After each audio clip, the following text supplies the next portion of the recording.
If a condom has ever caused you to lose your erection, or if that's ever happened to a partner of yours, you are definitely not alone. It is extraordinarily common. And if you stop and think about it, it's a wonder that anyone can keep an erection with a condom.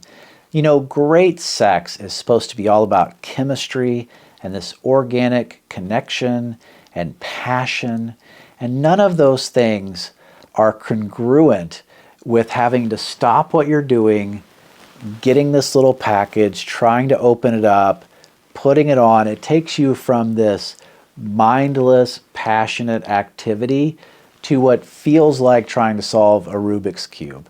And not that it's that difficult to open a condom, but the truth is you do have to move from this very intimate, primal sort of mindset to a mental exercise that has absolutely nothing to do with sex. And for those of you who have absolutely no issue in this regard, bless you, I think that is fantastic.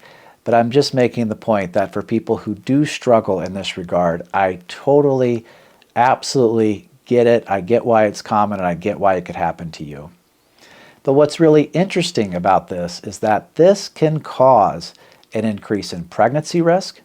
It can cause an increase in STI risk. And you might be thinking, but the guy didn't get hard. So how could that cause? If anything, you would think that erectile dysfunction might cause a decrease in those risks. No, because let's go ahead and talk about what men do after they have condom-induced performance anxiety, and then we will get into how ED medication can absolutely lower their STI risk in this particular regard. Now, I'm showing you a study on the screen which showed just how common this is. It looks like about 30% of men struggle in this regard. And what's really interesting is what they chose to do after it. Now, I want to take a big time out here and say that no man should be pressuring anyone into doing any sexual activity simply because of their own struggles with erectile dysfunction. So if a man, for example, is erect and then he loses it and then he tries pressuring you into having unprotected sex, that sort of thing, that is never okay. And in that situation, everybody just needs to take a good long time out, come back the next day or 2 or 3 days later, whatever, and talk about it when you're not in a heated sexual situation. It's not an okay thing to do. But guess what? According to this study, people do just that very thing. It looks like about 80% of the men ended up having oral sex. It looks like about 40% of the men ended up having unprotected vaginal sex. So again, they intended to use a condom, but because of erectile issues associated with condom usage, according to them, they ended up having unprotected vaginal sex. And you don't have to be the Surgeon General of the United States to know that increases pregnancy risk and it increases STI risk.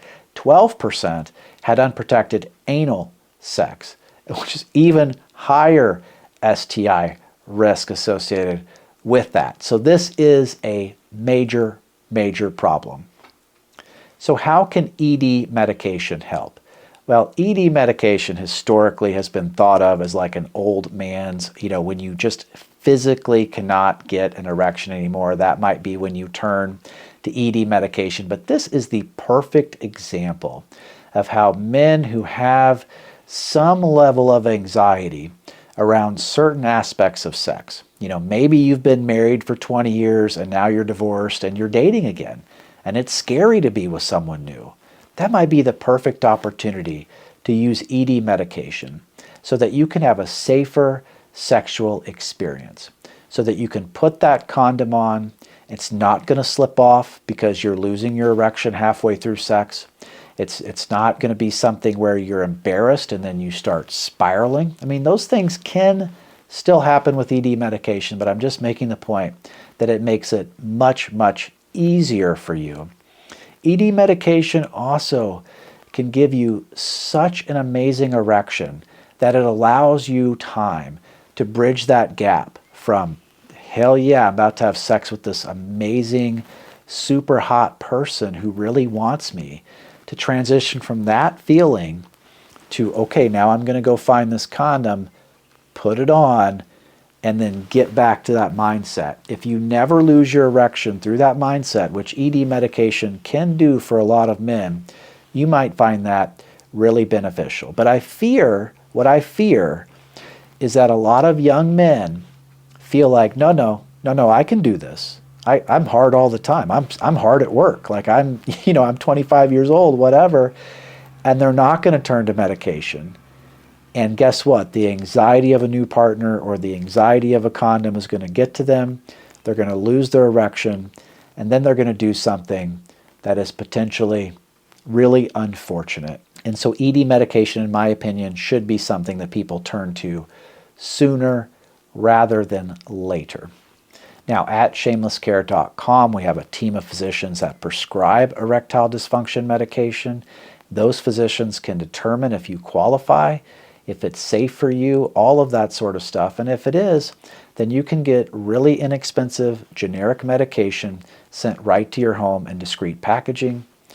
You take one 30 minutes or so before sex, and it's going to be a whole new ball game. And I think the condom issue for a lot of men is just going to go away entirely. They will be able to much more successfully use a condom, which I believe will increase the safety and comfort of everybody involved. My name is Robert from shamelesscare.com. If you liked this video, please like and subscribe. We talk about all aspects of sexual health here.